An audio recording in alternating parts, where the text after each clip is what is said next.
Welcome to Suffolk Matters, where all of Suffolk County meets the men and women of Suffolk AME. News, opinions, and insights you won't hear anywhere else. Here's your host, the president of New York's largest independent union, Suffolk AME's Dan Leveler. I'm joined by Ann Weber. Ann is an employee of the Suffolk County Medical Examiner's Office and an AME member. Ann, thank you for joining us this morning. Good morning. So, I'd love to speak to you a bit about your job, the myths and facts surrounding it and the overall sense you get from doing this work.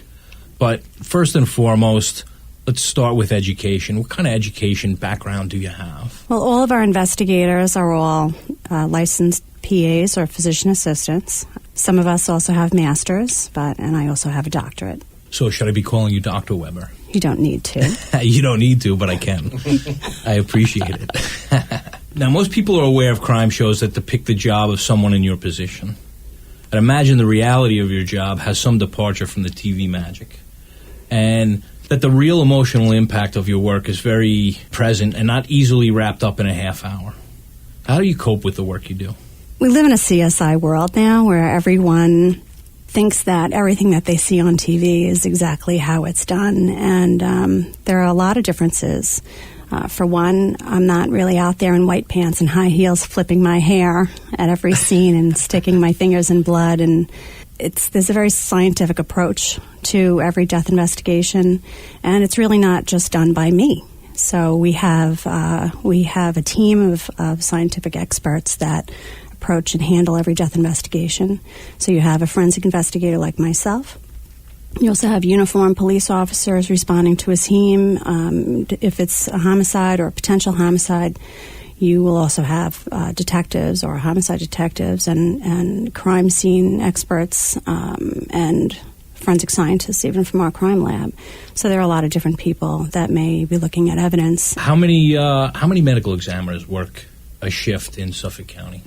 Well, we, during the daytime, have 7 pathologists that are actually doing autopsies in the morgue. They may not be cutting all at the same time, but we have 3 autopsy tables working oftentimes at the same time. And then we have the rest of the pathologists working in-house on older cases or taking information on new cases.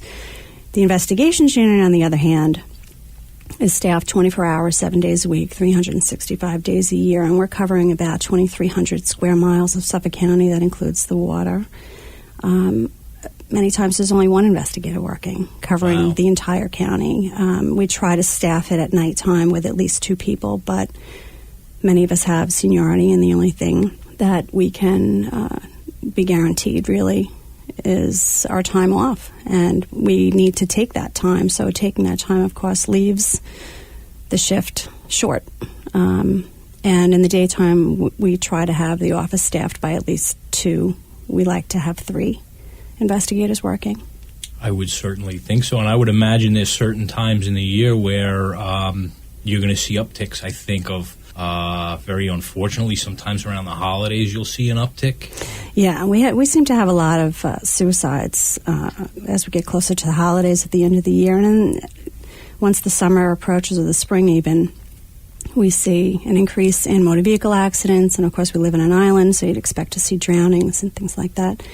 We also have another aspect of it that makes it very human. And on TV, you may see a lot of people responding to death investigation scenes and just acting as though this is just another case or another death, and not really seeing the human aspect of it and how it takes its toll on you. So I would certainly say, to your point, something that I've definitely noticed, there seems to be a disconnect between the public and the public employee.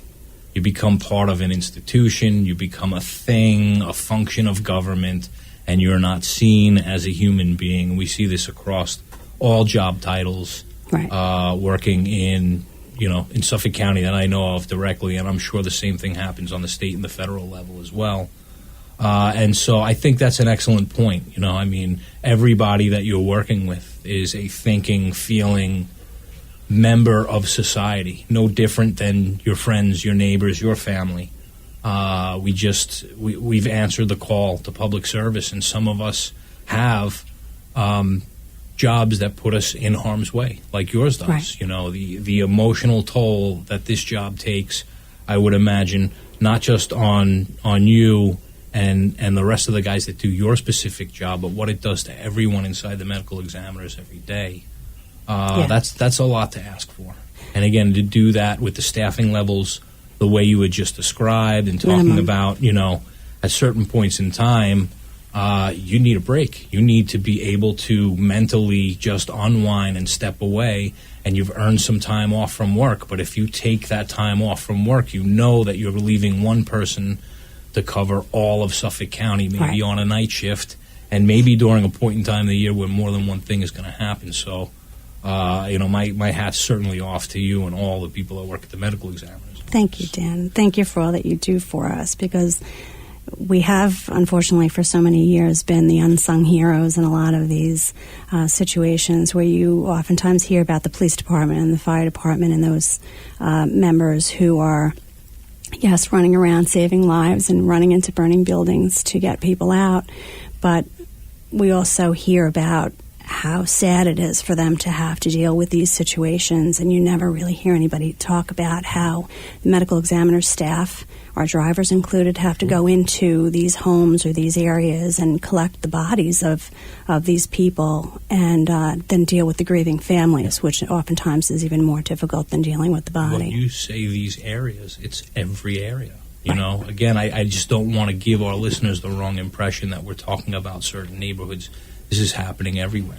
Well, drugs in particular happening regardless everywhere. Regardless of the issue, yeah. But I mean, car drownings, accidents happen. Right. Suicides. Yeah, suicides. Crimes of passion. You know, I mean, you guys deal with and see it all. And if not for you doing your job, justice wouldn't be served in a lot of instances. So, you know, I don't take anything away from the guys who get their name in the newspaper. But I think the people in Suffolk County, the taxpayer in Suffolk County, certainly is aware now that there's more to this story than just a handful of guys they read about in the paper. Right. There is a whole world of people working behind the scenes to make sure that everything goes right in Suffolk County, and some, such as yourself, are on the front line of dealing with some of the most human tragedies. All right. Thank you. And I want to thank Ann very much for being with us today and helping us out and getting this information to all our listeners. Thanks again, Ann. Thank you so much for having me, Dan. So this morning we have with us Roger Clayman, who's the Executive Director of the Long Island Federation of Labor. Roger, welcome this morning to Suffolk Matters. Thanks, Dan. Happy to be here. And we're happy to have you. Roger, not everybody knows just what Long Island Federation of Labor is. Can you just tell us about Long Island Fed, who you represent, and how you became involved with the organization? The Long Island Federation of Labor is the central labor council that the AFL-CIO has chartered to represent the unions in Nassau and Suffolk County. We have approximately 250,000 members, and with their families, they make up a potent force of the voting public and a very big chunk of union representation. We're the fourth largest central labor council in the country. Wow, that's massive. And so give us a little bit of history, how you got involved, if you wouldn't mind. I spent 30 years working in the field for the national AFL-CIO, and then came to Long Island after a trusteeship was put in place, and we established new leadership for the Long Island Federation of Labor. John Durso and myself took the leadership and built a very strong team from our executive board and carved out a path which we believe is in the best interests of working people regardless of the sector they may be in, whether they're public sector workers, in the service sector, construction, or manufacturing. We determined that we have to represent everyone and that we need strong connections to people who live side by side with us in the community, whether they're in unions or not in unions. I agree. And so I guess to that end, local unions that maybe represents one portion of the workforce or a particular field or whatever else, all kind of sit underneath this affiliated umbrella in Long Island Fed and AFL-CIO. Yes, and it works well when the affiliates have in their minds that they want to cooperate and work together toward common goals. And I think we've been very fortunate that our affiliates believe in us and believe that we really can make a difference for working families. Yeah, and I think that's borne out over the years. We've definitely seen some very positive effects. So you had mentioned, representing public sector and private sector workers, and then obviously you have all those diverse interests and ideas, and some people's their contracts are born on taxpayer dollars. Other things are based on maybe sales and the condition of the economy and everything else. And I would imagine that's probably difficult to kind of balance. Is there anything you can kind of share in having such a diverse kind of mission? How you guys kind of handle that day to day?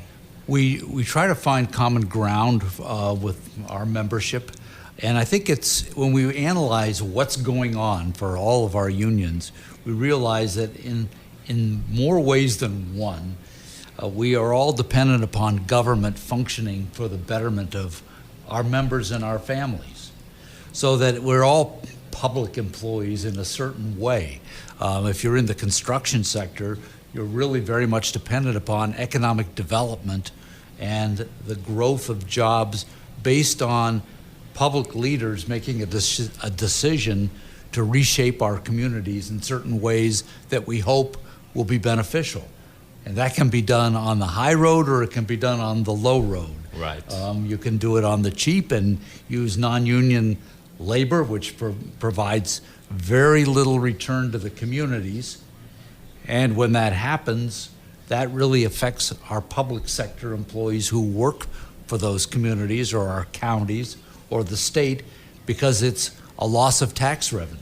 And it's really an inability then all along the line for government to function and provide the services that we need, let alone pay decent salaries and benefits for the people who work for government. Right. So in many more ways than we might imagine, we're all tied together by public policy. And that's why it's so important to elect and then have relationships with people who get into public office who can understand and enhance those kinds of goals which make us a stronger community.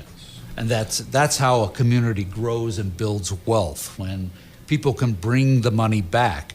Now, if we could provide these opportunities and people go to work, let's say, for example, at LaGuardia Airport, right, on a job, it's a career they might never have had, but they'll go from that job and learn in a 4 or 5 year apprenticeship and go from one job to another, but they'll bring their paycheck home, and the community is stronger. But if you're going to take the low road, and if the developers think that they can do this and hire people for $12 an hour without benefits, then the community is going to suffer. We will move on to other projects, but in the long run, here is a group of people in the community that are losing opportunities to advance themselves. And all that profitability leaves with the guy that did the development. So I feel, there's been a little bit of revisionist history inside of America. But unions, to me, have always been about civil rights, and civil rights has always been about fairness to people. And tied into fairness with people, the civil rights movement was always about jobs, fair wages, on-the-job protections, including safety. There are a number of things that everybody just assumes they would always be here, and we'd have these warning labels, and we would this and we would that, but that was all achieved through the efforts of many people working together in unison through labor unions and representatives to make the changes in the world today that we just enjoy. As a matter of fact, we just enjoy it. So, Roger, one, thank you for being here, and two, I'd like to continue this discussion in the future. Oh, thank you. It's my pleasure to be here. Today, our guest is the presiding officer of the Suffolk County Legislature, Dwayne Gregory. Dwayne, welcome to the show. Great. Thank you, Dan. It's a pleasure to be here. Absolutely. So let's talk about the omnibus, that budget vote, and just as a little preamble, there's a working group inside the Suffolk County Legislature that gets together, reviews the entire proposed budget, and makes certain tweaks here and there based on what they see the district's needs, what they see that the county needs in terms of providing services, and is spending being done in the best way possible. Right. I think they did a tremendous job this year. I think the Office of Budget Review did a tremendous job this year. And when all is said and done, a $3.11 billion budget, it was proposed to add about $1.5 million on top of that, which is, again, sounds like a lot of money, but when compared to $3.11 billion, you could almost use the term de minimis. And then the vote happens, and rather than leading any more than I possibly have already done, I just like to get your take on it. Yeah, and it's we're talking about monies for youth programs, money for food pantries, food for families that are poor, gang prevention programs, drug, we have a opioid heroin epidemic, monies for those types of programs that, we're one of the, highest numbers in the state when it comes to overdoses for heroin opioid epidemic. And then not even speaking of, the important stuff that we, did in the budget, including, mercy dispatchers and jail medical nurses and more caseworkers for, child protective services. I mean, God forbid something happens, with the child and abused child, and we don't have, enough caseworkers to really do the work in a diligent manner, and they do tremendous work. Don't get me wrong, but there was a request to do more so we can lower those case numbers for individuals, and that's the sensitive nature of the work that we do. There's an impact. There is an impact in the choices that we make, and I hope you don't realize those negative consequences. No, and again, I'm probably more comfortable saying this than anyone else. Not really trying to be a doomsday predictor, but odds are it's not a question of if, but when. So when we talk about child protective services and we talk about abuse and neglect for human beings that are too small, inexperienced, and capable of taking care of these issues on their own, the government does a great thing, and they provide the ability to help out in those situations. But when there aren't enough caseworkers, to me, it's not a question of if, but when something goes bad, and we're all going to have to live. I do everything I can. That we talk about this all the time. I do everything we can to make sure that staffing levels are where they are and that the programs are funded so that we don't realize this situation. I don't want to be in the newspaper saying, I think this was a preventable situation. You don't want to do that. I don't think anyone on the executive side wants to do that. And that's the important work that's being done here, is trying to balance all of these issues. And that's why I'm so frustrated, because we had a shot at, and let's be honest, all we had a shot at as part of this whole process was adding funding. Right. It didn't mean the jobs were going to be there. There's still work to be done after the fact. So all the legislators had to do was come together and say, yes, we want to make sure that we carve out a little bit so that we can do the things that are necessary. But then there's still work to be done between the union and the administration. And, from the executive's office down to the department level, there's lots of conversations that have to be had. And this small part of it was just to say, here's a couple of bucks to make sure that if you guys can get to a yes, it's funded. Right, absolutely. Yeah, and you guys do a great job advocating for what the needs are in the various departments. And it's important to have that relationship, to kind of have that communication so that we can address them. Because, there's, 9,000 employees, we're spread out over 300 buildings in the county. And we, as legislators and elected officials, we can't be expected to know everything that goes on, every need there is in every department. And that's, you have your union members in every area, and them there, you have your process where they voice those concerns and needs, and it's important that we have that communication. Yeah, and I agree. There's value, I think, to both sides, because you want to know, your colleagues want to know if there is a situation. And you want to be able to act on it. And here's an excellent example. Again, I'm beating a dead horse here, but I got a phone call and said, listen, if I'm going to vote against this, I just want you to know it's not because I don't support you guys. And I said, don't kid yourself. That is exactly what you would be doing, is not supporting us. Our members can't eat promises. Right. There has to actually be food on the plate. I'm speaking very metaphorically here. The county's not in the business of providing our members with food. What I mean to say is, our guys do a tremendous job. Yeah. But they're shoveling against the tide, so to speak. I look at an issue like custodial, and that's something that was another thing that was in this. There was 168 back in 2012 custodial personnel, maintenance personnel. We're now down to active 53. More than half of that is mandated just to the court buildings. So you have several handfuls of guys maintaining, according to the budget, 3.1 million square feet of grounds. They're doing an amazing job, but there's so few people, and that becomes a health and safety concern. Yes. A spilled cup of coffee in a lobby, somebody slips, that's going to cost the county. And these guys start out at an annual rate, take-home pay about $19,000. We're not asking for $100,000 a head and 100 employees. We asked for 10. And this is, just an aspect of the face of government. Yeah. So, again, we talk about the numbers and everything else.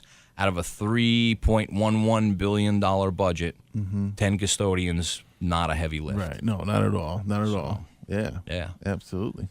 So, I just want to thank you for coming down and speaking to me today, and to all of our listeners, letting them know a little bit about the process. And I apologize for monopolizing a little bit of the time. I know my frustration is showing through, but I want to say that at the end of the day, I really appreciate everything you do to operate in a bipartisan fashion, and those of your colleagues that, again, they make their decisions based on what's right, Great. Thank you, Dan. It's a pleasure to be here. Today's show is going to spotlight one of the rising stars in Suffolk County legislator Monica Martinez. Monica, welcome to the show. Thank you. Good morning. What are some of the issues you're hoping to tackle on the state level? There are so many.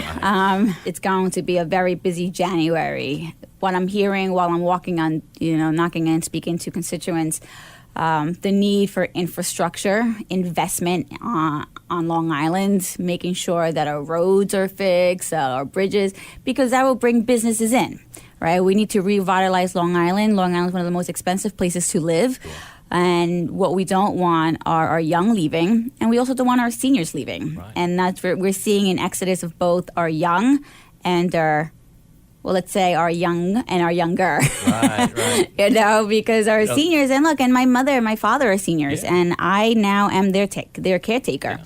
And if I weren't in the position that I am right now to be able to take care of them, I don't know where they would be. Yeah. And, so that's one of the issues, the infrastructure. What I've heard also is our sewer systems, sure. Especially down the South Shore. I currently represent a landlocked area, and for the first time, we have conducted 2 sewer feasibility studies to see if we can even hook up. It can be done. It can be done, but you have to have people in leadership who are going to be able to take those steps and make it happen.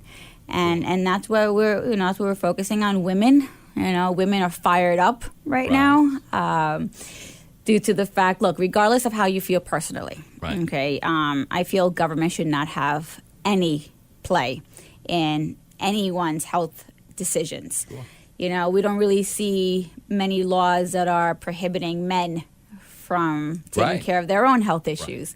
And here we have potentially government intervening between a woman and her doctor. Right. And that's something that women are not happy with. And again, it's regardless of how they feel, but people should have the right to make those decisions on their own. Sure. Gun safety, we've heard a lot about that. We've seen the amount of school shootings across our nation, and we need to protect our kids. Our students should be going into school, into their classrooms, feeling safe.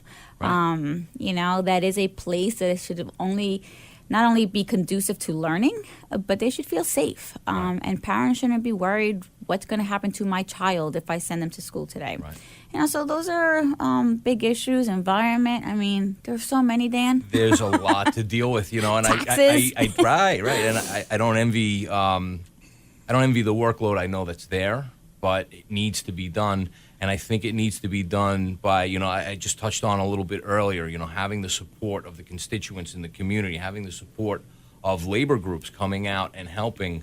That's one part of the puzzle. But to get things done, you're going to need partnerships across all the elected officials, working downstate, working upstate, to make sure that, all the information is taken in, the best choices are made, and the right compromises are reached. The scary times that we're living, Right. you need some common ground, Yeah. and I think that common ground will be on Long Island. Yeah. And we need to make sure that we have a contingency of Long Islanders that are going to be there. Those that are coming in from the city area, that they also understand what we go through, Right. because it's two different worlds. Sure. Two different worlds between Long Island and the city. Right. And they need to know that whoever gets up there from Long Island is going to fight for us, for Suffolk and Nassau counties. Right. And it may be contentious at times, Sure. but I think we need that. Yeah. I think it's time that we have fighters up there who are going to bring home the bacon. Yes. Actually, Yes. Bring home the bacon to Long Island, like it. and that's what I'm going to do. And hopefully, we get people from both sides of the aisle, right? Sure. But it doesn't matter about the party; it matters about who's going to get the job done. So, and to that point, you spoke a little bit about how sometimes you might buck the system, and the party leaders may say, well, we want to try for this or we want to try for that. I think it's just as important for you to stand your ground and know your issues and know the people that you represent and say, no, this is what we need to do.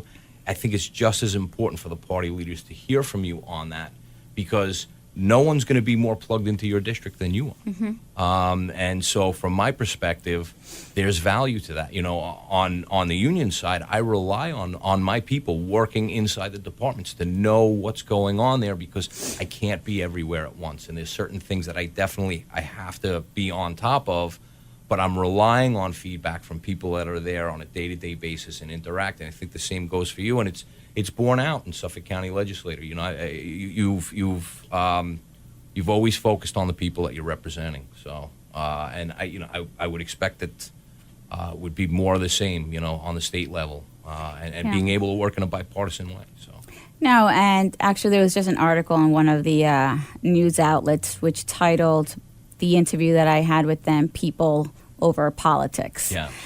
People over parties, and that's who I am. Right. And I feel that people have lost trust in their elected officials. They have lost that, well, why should I go? Because they're probably not even looking at me or taking care of me. And that's something that we need to reinstate. We need to reinstate that trust, because we need to be held accountable. And we need to take the greed out and remember why we're actually running. Right. Remember that we are running and who we get elected by. Right. We get elected by the people. Yeah. And it's for the people. And that's what we need to remember. And that's, for myself, I find that words matter and definitions matter. And the term politician never really had a positive connotation for me. It was always kind of associated with some of the things that you mentioned, some of the greed and everything else.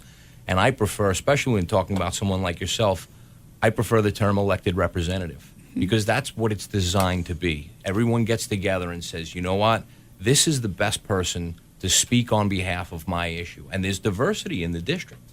So you've got to take in a lot of different perspectives, and you have to have the skill to understand the issues and kind of combine everything together in a way that finds compromise for everybody. Nobody is unduly harmed, and you get the best possible rule in place to benefit all.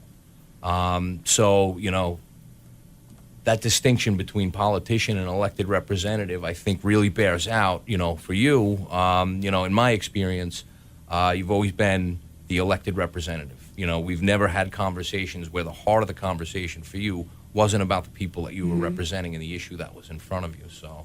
I appreciate that. And when people call me a politician, I automatically correct them. Yeah. And I say, I'm a public servant. You are. That's what I am. I serve you. Yeah. And I'm not a politician. And the one thing I've always said, that once my ethics, my morals are compromised, I'm out. Yeah. Because that's when you start changing and why you forgot why you went into this. And I think that's the poison that affects everybody, in terms of getting involved and getting out the vote just in general, and people having that apathy to going to the polls on important issues and important races.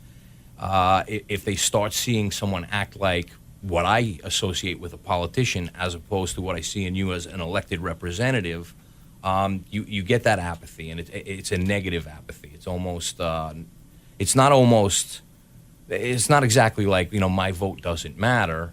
It's, what's the point? And that, I think that's negative. The more that people get to see an elected representative in action, I think the more they're going to believe in what government is about. And what government is about is what America is about. Everything that we have, the way we are as a nation, as a state, as a county, it's all determined by, different policies that get put into place by either elected representatives or politicians. And politicians are, and I think rightly so, under attack. And it's good to see the rising up of people who have the ethics of an elected representative. And I think you've taken the high road. I think you've done the right thing. And thanks again for joining us this morning. Again, good luck. Just know that I will work for all working families. Awesome. Once I get to the Senate, so thank you. Great. Thank you. And I want to thank our listeners again for tuning in, and we'll see you next week for another Suffolk Matters.